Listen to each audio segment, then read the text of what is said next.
talking with Dr. Hans-Jakob Schindler, Senior Director of the Counter-Extremism Project.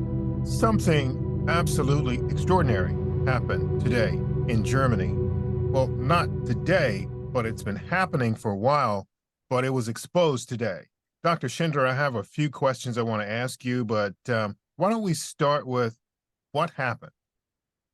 Well, thank you so much, JJ, for having me. In a nutshell, the largest scale counterterrorism operation since 1945 in Germany happened this morning.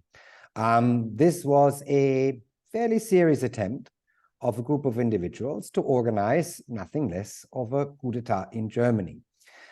They belong to some delusional conspiratorial movement called the Reichsbürger, which maintains that the German political structure is illegitimate because the German Reich did not cease to exist on the 8th of May 1945, but continues to exist. And therefore, everything that goes on in Germany right now is illegitimate. This is since the 1980s. For the first couple of years, these individuals were not this particular part of individuals, but there are about 21,000 individuals in Germany who hold that belief. They're fairly harmless idiots, blended their own passports, refused to pay taxes, harassed local authorities, pretty much like the sovereign citizens movement in the United States, really. But increasing the last couple of years, and particularly after COVID, they turned violent. And today was just the worst expression of that. So let's make sure we get a grasp on just how big this is. You said this was the largest counterterrorism operation in Germany since 1945, and that this was nothing less than a coup d'etat.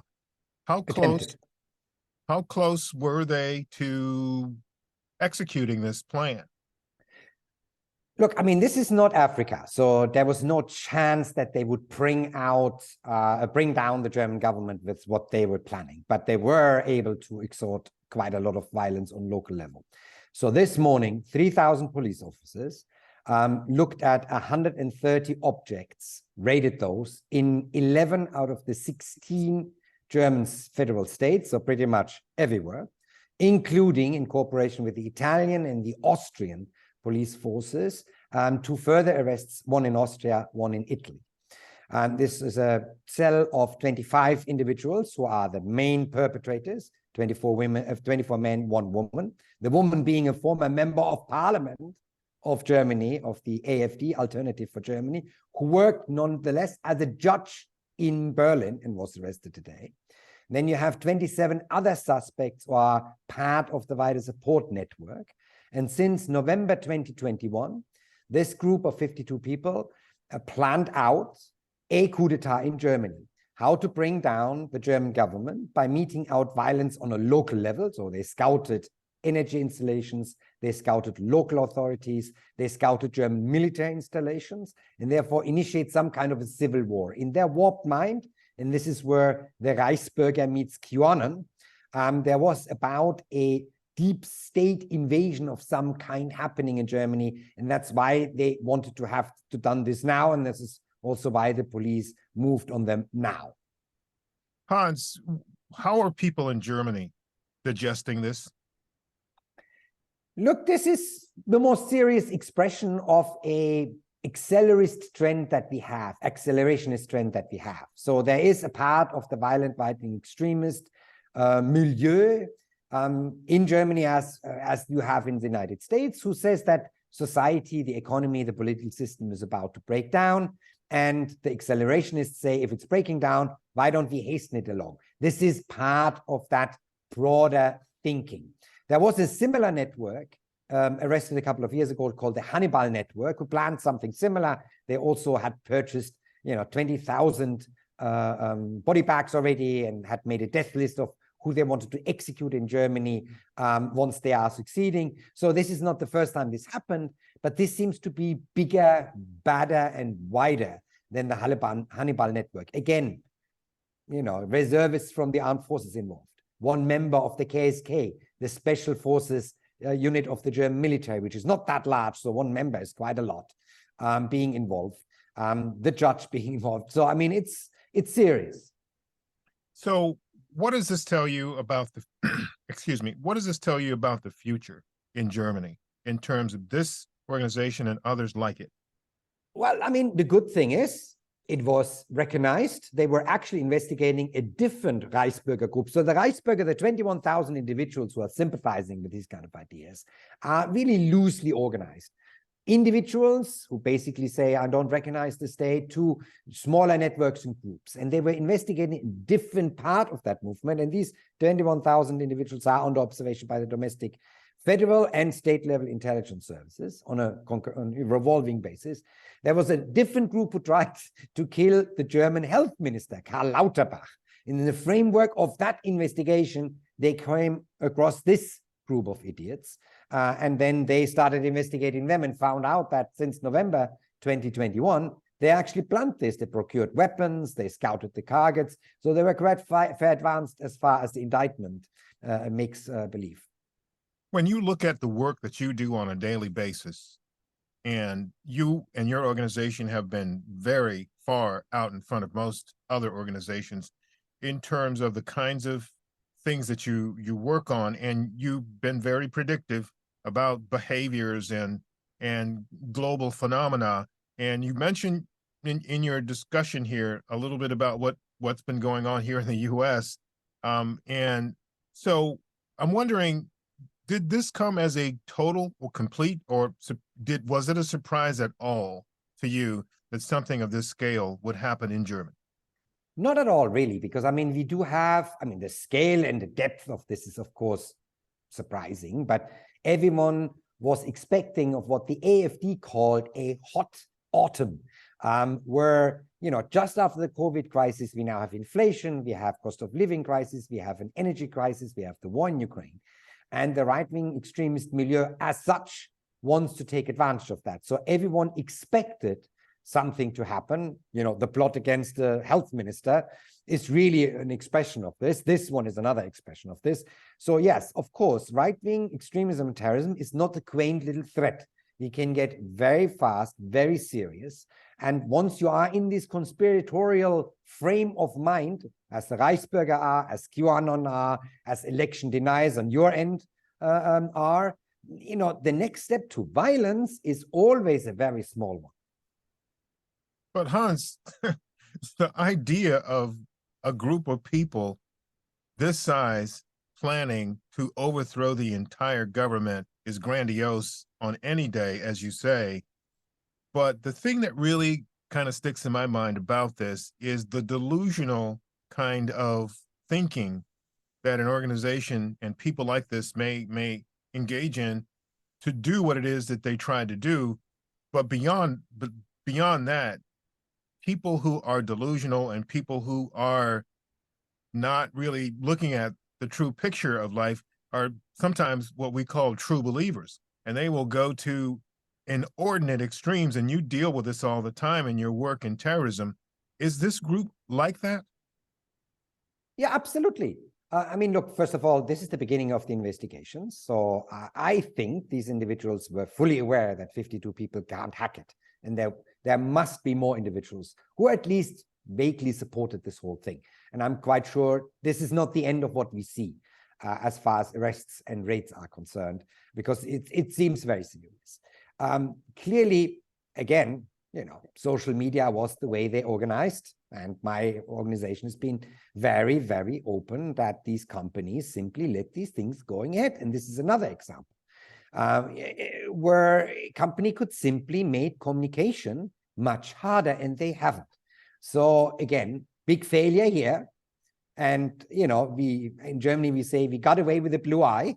So the guys got arrested before they could move. But, you know, this is not going to happen every time. And even if, you know, they wouldn't be bringing down the local government, the German government, there would be violence. They were willing to kill people. And all that would have happened is that, you know, the government would still exist, but people would be dead, right? And social media companies, Telegram and others, where they organized, again, ignored this. And I'm quite sure they were openly talking about this. Can you explain or go into a little bit of detail about what their plan was for how they wanted to run things in Germany and who would run it and all that? Yeah, so out of the 25, there is a head of the group, which is an aristocrat of a lower aristocratic family, who's always been quite vocal, lives near Frankfurt, real estate developer, who's always been quite vocal that he doesn't like the democratic structure of Germany. Funny enough, no? Because aristocrats no longer have power in this country. And they had actually divided responsibilities. So there was one guy who's supposed to be taking care of health matters, the other one for interior politics, next one for foreign politics. So they actually had set up something like a government structure once they would have been successful. And to top it all off, they tried to get in touch with people, actually officials from no less the Russian Federation, to get some kind of agreement here. Luckily, the indictment makes clear the Russian Federation didn't react to those overtures that they made. The Kremlin has denied it, and for once they actually told the truth, that they hadn't responded. So, it didn't go far in that direction, but clearly they made attempts even outside Germany to get contact. So they were serious in what they were doing. So back to the Russian Federation part of this, disinformation and many different types of hybrid warfare, which involve information warfare, have led to a lot of similar actions in the U.S. I mean, there are people who decided that they were going to kidnap a couple of sitting governors, yeah, in the U.S. in the last few years, which is akin to this, but on a much smaller scale. And they were inspired no less by disinformation that came from Russia. Is there, to your knowledge, any information or anything that suggests that these people were inspired, directed, or driven by any of that's going on in that Russian disinformation bubble? Directed, there's absolutely no indication of what we now know at this point by the Russian side. I would say for now, no. Where they got the idea that there is some kind of deep state invasion of Germany about to happen, that obviously must come from the fake news sphere in Germany, which is, of course, for very obvious reasons, in the last couple of months, heavily permeated by Russian attempts to simply sow discord, fear, misinformation, to bring down the resolve of the German and European and American population in their support with Ukraine. So there may be, as the investigation progresses, an indication that some of Russian misinformation also fed into this. But at the moment, at least as far as the indictment of this morning was concerned, or is concerned, there is not yet an indication that there was more than this attempt from the group itself to make contact with officials from the Russian Federation. Now, you mentioned early in this discussion that this was the largest counterterrorism operation since 1945. What made this a counterterrorism what made this a counterterrorism operation? Well, I mean, once you have a structure of more than 3 people, and you are procuring weapons to mete out violence, to further your political aims, that falls under the definition of terrorism in Germany. Therefore, and the politicians and the police forces talk about a counterterrorism operation, not a counter-extremism operation, because these guys were ready and willing to use violence and only were prevented from using violence because they're now in prison. So this is a prevented, as I said, coup d'etat would be one definition. A terrorist attack is the current language that is used. All right. So I think last thing here, the United States. We seem to always have people who watch these things and try to copycat these things. Any thoughts about what the U.S. needs to perhaps keep an eye on here? Well, I mean, the last election in the US went better than everyone expected as far as violence is concerned, so good. Hopefully, the last election results also takes a little bit wind out of the sails, but you do have a former president who wants to suspend the constitution now, and is not exactly met with a lot of resistance from his own party. I wouldn't put down the possibility that similar ideas and networks would also come up in the United States. Obviously, a much larger country, with much larger also security capabilities and monitoring capabilities. But I mean, domestic violence, domestic terrorism in the United States is certainly a growing threat. And I think the FBI and the intelligence service in their last assessment even have said so, that this is now a more serious threat than Islamist terrorism at this particular point in the United States. But you don't have the statutes to deal with it. You don't have a domestic terrorism charge. We in Germany have.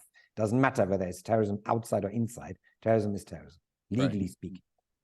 I see. Thanks. Very last thing. We in the United States, we sometimes don't ask the right questions about things that are happening overseas in these important situations. So what haven't I asked you that you think we need to be thinking about today as it relates to this story? I mean, this QAnon aspect must have had a US connection. So maybe there are individuals who were in touch with these guys in the US as well. So this would bear further analysis, and I'm sure the German security forces are going to do this, but it clearly shows you that these QAnon theories immediately can translate into violence. If you think there's a deep state that is actually calling the shots, the step to mete out violence, to resist this illegitimate deep state, alleged deep state, is a very, very short step. So, watch out. At least we can prosecute all of them now because of their weapons procurement, because it's not legal unless you go through certain procedures in Germany to possess a weapon.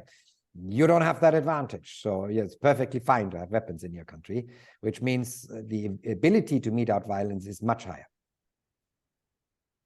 Hans-Jakob Schindler, as always, thank you very much for the insights you bring us to these sometimes really complex stories, but this one is pretty straightforward. You had some people that wanted to overthrow the German government, and the German police and the government said no and stopped it. So thank you for talking to us as always. Always a pleasure, JJ.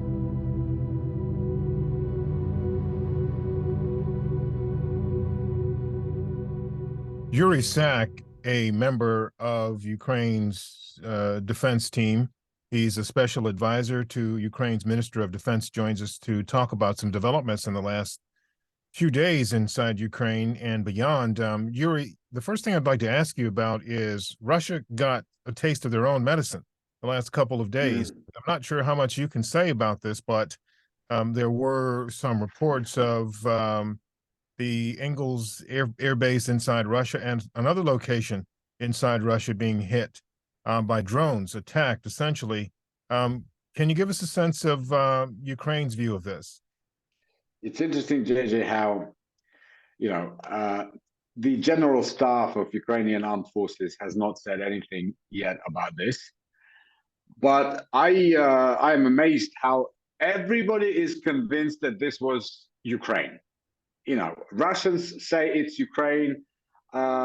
Every pretty much media I communicate with is kind of confident that this was Ukraine, and they're trying to get some information from me, just maybe off the record. Maybe you can confirm. No, let me just interrupt you. I'm not trying to do that. All right, yeah. I know what you usually do when things like this happen, and I'm not going to waste your time doing that. I just need to know. I appreciate what your thoughts are about what happened. Yeah, I appreciate that. And look, let me put it this way. Of course, when we see Russian airplanes, which have been destroying our peaceful cities now for 9 months, when we see them go up in flames, it doesn't matter, the reason, who was behind it. Now, these, like every single airbase that you have mentioned, there was Engels, there was Kursk today. These are all the airfields from which the strategic bombers would take off and bomb Ukrainian cities. So, and we have to remember that in the past, Russia, on many occasions, they have deliberately caused, sometimes these were false flag operations, sometimes these were just plain provocations, because they kind of need the pretext to justify their further actions. So that's another angle from which we can look at it. another angle still is the fact that we are killing now on average 500 Russian soldiers a day. Now, this, of course, is very difficult for the Russian authorities to hide.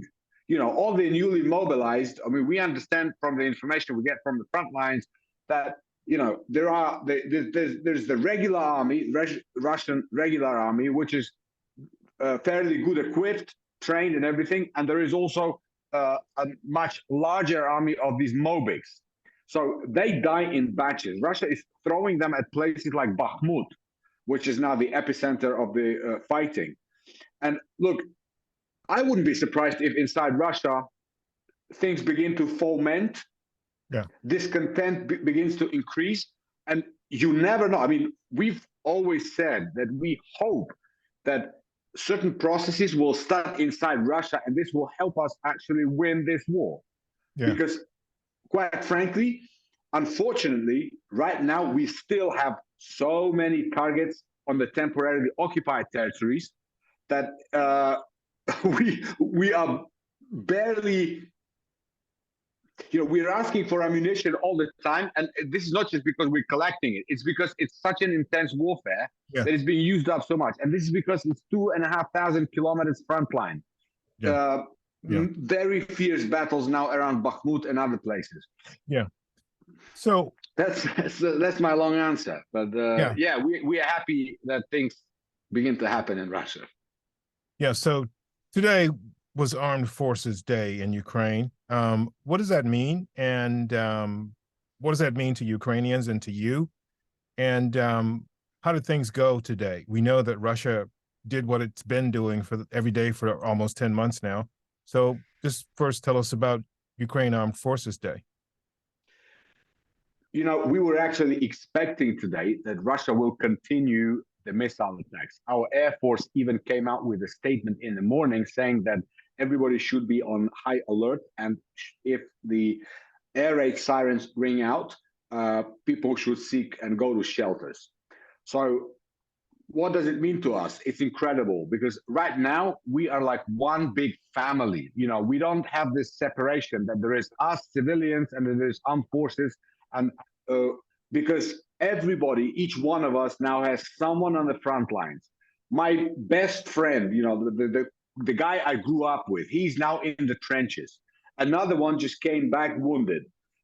And, you know, this is the life we live in. So the Day of the Armed Forces this year, of course, is very special to us because, you know, when we try to when we try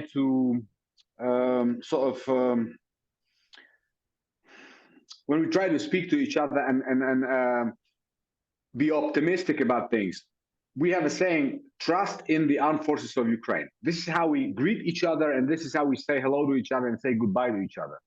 So the armed forces of Ukraine has become, you know, part of our life. The whole country is working towards helping the Ukrainian armed forces. I had a question today during one of the interviews, and they said, so how do Ukrainians cope with these blackouts, with these, you know, power outages? And I said, look, for us, for Ukrainians, the most important thing is, and what we care about the most is how are our soldiers feeling on the front lines? Are they warm? Are they fed? Do they have, you know, dry shoes on their feet? So we are happy, not happy, but we are ready to bear this brunt because we understand that this is the least we can do to support our army. And this is, you know, this day is very important for us. Really, truly important. Let's get to the heart of what's taking place on the battlefield now. It's winter. And one very good intelligence source said to me, we need to remember not only is it winter in Ukraine, but it's also winter in Russia. How's that impacting Russia? Well, good question. Now we are, you know, Russia is what we have to remember that Russia is the largest territorially country in the world. Now there are parts of Russia where average winter temperatures are about like -17, so 17 below 0 Celsius. I'm not sure how much is that in Fahrenheit, but it's pretty damn cold.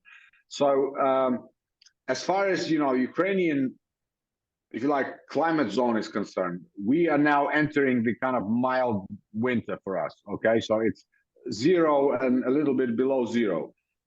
For the military operations, this is this is not making things easier because, but actually, as it gets colder, it will get easier because the soil will firm up, will freeze up, right? So it will be easier for wheel-based military equipment to move around, and it will be, of course, easier for our army to continue the counteroffensive without slowing down.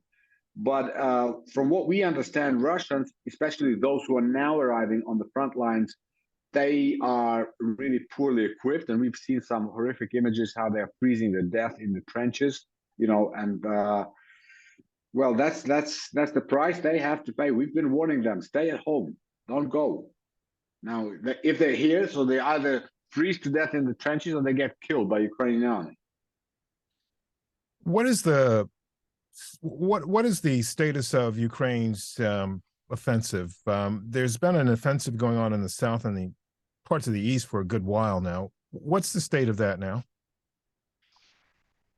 The epicenter of the military activities right now is in Donetsk region around Bakhmut. Now that is, like before we had Severodonetsk, before that we had Mariupol. So right now, the city of Bakhmut is being razed to the ground by the Russian artillery. The Ukrainian armed forces continue to hold the city. They're repelling these attacks one after another. It is just immense, the number of Russian soldiers that is killed in that part of the front line. But it has to be done. I mean, in other parts, the front is not moving that fast or that dynamic, but our general staff of the armed forces of Ukraine is carefully considering the next options. And one thing we can say for sure is that we will not slow down. Nobody's going to go on any strategic pause. So things will continue to happen, and because we need to move forward. What about casualties on your side? We hear quite often about the Russian casualties, but what about Ukrainian casualties? What are the numbers? We, for obvious reasons, we do not disclose the actual numbers, but many of our top officials have said during the past couple of days, and we can trust them, our casualties are on average 10 times less. So one of the presidential advisors has said that our killed in action losses are somewhere between 10 and 13,000 Ukrainian soldiers. This is too much, JJ. Regardless of the amount of soldiers that Russia is losing, for us every life matters, and this is why it is still a very, very heavy loss for the Ukrainian people. But we fight a smarter war. We care about the life of our soldiers more. We equip them better. We get better weapons from our Western partners, which means we can conduct our military operations without these considerable losses. So yes, we have losses, but they're on average 9 times less than those of the enemy. All right. Yuriy Sak, thank you very much. Yuriy is an advisor to Ukraine's Minister of Defense. As always, Yuriy, we thank you for your time and the information. Thank you for inviting me as always. Thank you, JJ.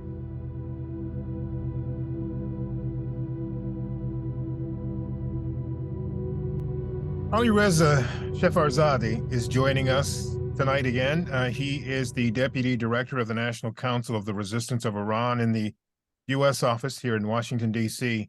Alireza, we've been talking quite a bit for the last month or so about developments in Iran. Something new took place this week. We heard the government indicate that it was banning or getting rid of this morality police that they have in the country, but we've heard later that that's not true. What's the real story? Well, the real story is that those who are ruling Iran are the most repressive regime we can find in the world. And then at the same time, they're known as masters of demagoguery. They're just like masters of deception, lies, and deviating attention. right before a 3-day announced protest by the people of Iran, by the students, ahead of the National Day of Students, which has been, a tradition in Iran for about 70 years, that every year, this time of the year, December 7th, is the Students' Day. And then, not only this year, the students, but everybody else had announced that they will have a 3-day strike and protest all over the country leading to December 7th. Then you see this announcement in a very vague and confusing way announced by the Iran regime, just enough to make the headlines in the New York Times and all the major papers around the world, to basically change the topic, change the subject. But the issue is so big inside Iran that none of these has actually worked. The issue is not about morality police to begin with. This may have been the case about 3 months ago when that 22-year-old girl, Mahsa Amini, was killed in the hands of the morality police. That issue became a headline. People started to realize, oh, by the way, there is another kind of police in Iran called morality police. People talking about it. But that issue is no longer the case. It's not about the morality police anymore. It's about the whole regime. There are protests all over the country, men, women, people with scarf or without scarf, protesting against the regime. This is a revolution in the making. So throwing something like this, trying to throw people off balance, nice try, but it hasn't worked. And just today, there were protests all over the country. That was my next question, Alireza. Was this an attempt to distract people, Westerners, or people inside of Iran? I'm sure this would never work there, but was this an attempt to distract us? And you've answered that question. What does this tell you, though, about the vulnerability that the regime might feel for deciding to take this action? Well, this is a clear sign of desperation on the part of the Iran regime, that they even have to go that far to try to figure out, okay, what's the next deception? But also, I think it's important that even outside of the Iran, even though for a day or two it occupied the headlines of major newspapers, but that's all it lasted. Now, just as we speak, a couple hours ago, the Senate Foreign Relations Committee passed a resolution in the committee about the situation of human rights in Iran, about the need to hold the Iran regime's leaders accountable, headed by Chairman Bob Menendez, who is the chair of the Senate Foreign Relations Committee. There's a similar bill in the House that was also decided the day before, and it's going to go to the floor. So I think people have realized that what's really happening on the ground has all the indications of a very, very troubled regime, rejected by its own population.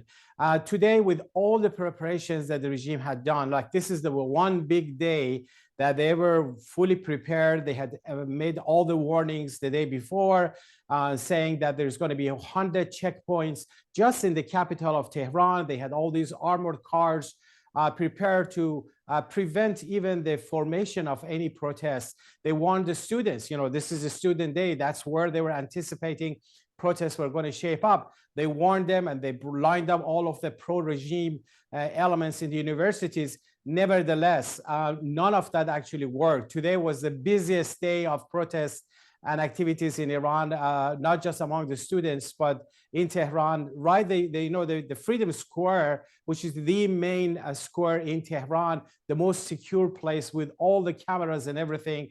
They were prepared for it, but for several hours during the day, but particularly during the evening, those protests continued in Freedom Square in Tehran. So in one word, this revolution, which is now today's day 83, the regime has not been able to stop it until now, and they will never be able to stop it. This is going to go forward until victory.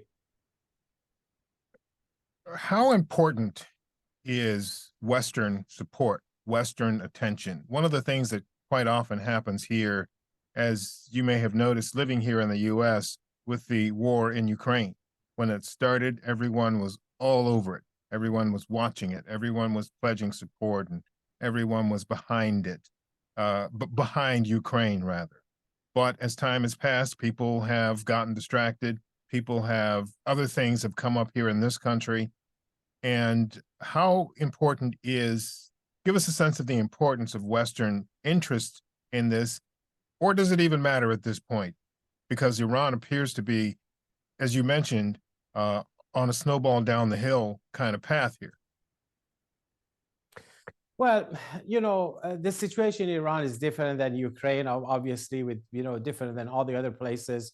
We're not talking about, providing arms, boots on the ground, or the nature of the conflict in Ukraine, that you have an invasion of Russia and the country and all of that. But it doesn't take away from the significance and importance of Iran, what's really happening on the ground. Because even though Ukraine may have been like a new issue in the past year or two, but in the case of Iran, the mullahs, since they took power in Iran 43 years ago, they have become the epicenter of terrorism, the epicenter of chaos and instability in the region. They're developing nuclear weapons. They're killing their own population, threatening their neighbors. So that's why what happens in Iran does have an impact, not just on the 85 million population in Iran or the countries in the region, but it directly affects the United States, Western nations, the whole world. So in that case, the attention has to be there, not in the form of appropriating money or arms or anything like that, but rather pursuing the right policy. The problem with the U.S. policy on Iran has been over the years, whether there were Republicans or Democrats in the White House, was that it was generally centered around, reaching out to the regime, ignoring the population, trying to find a way of appeasing them, like cut a deal or improving relations and all of that. None of that has worked because this regime doesn't operate based on those norms. Their entire foreign policy is built on terrorism and hostage taking. So you can't deal with this regime like the way you deal with other countries in Europe or even in the Middle East. So that's why I think what's happening inside Iran should be an alarm and a wake-up call, attention to everybody that, we need to rethink everything we've been doing regarding Iran. There is a population, a vast majority of the Iranian population who are rejecting this regime. Not only that, the regime is no longer able to hold on to power the way they were doing before. It's not going to snowball down the hill. Things are deteriorating when it comes to the stability of the regime itself. And the fact that the protests have continued this long, this is longer, 83 days, longer than all the previous uprisings combined. So that tells you something. And that's why I think what outside world does is important, because it can deny the Iranian regime the resources that they want to be able to buy legitimacy, that which they don't have, and to be able to suppress their own population. They need money, they need resources, they need technology. All of these cars that are attacking, the equipment that are attacking people, they come from somewhere. The weapons they come, the communication system, the censorship system, all of that, the regime relies on the outside world to suppress its own population. If the outside world does the right thing to deny the Iran regime the resources they need, that's a big help. But also they need to recognize the legitimacy of the resistance against this regime, that there is a nation standing up for change. They have the right, like everybody else, to overthrow the repressive regimes. They have the right to self-defense. These things need to be understood and recognized. That would make a big difference. And I think, what's been happening inside Iran with the high price that the people have been paying, they have made it very difficult for the outside world to ignore them or to move their attention to somewhere else. Well, Alireza Jafarzadeh, you put it into perspective as you always do, Deputy Director of the National Council of Resistance of Iran here in Washington. Thank you very much again for your time and for your insight. Thank you so much, JJ. Always a pleasure to be on your show and giving me the opportunity to share the realities of Iran with your audience. Appreciate that.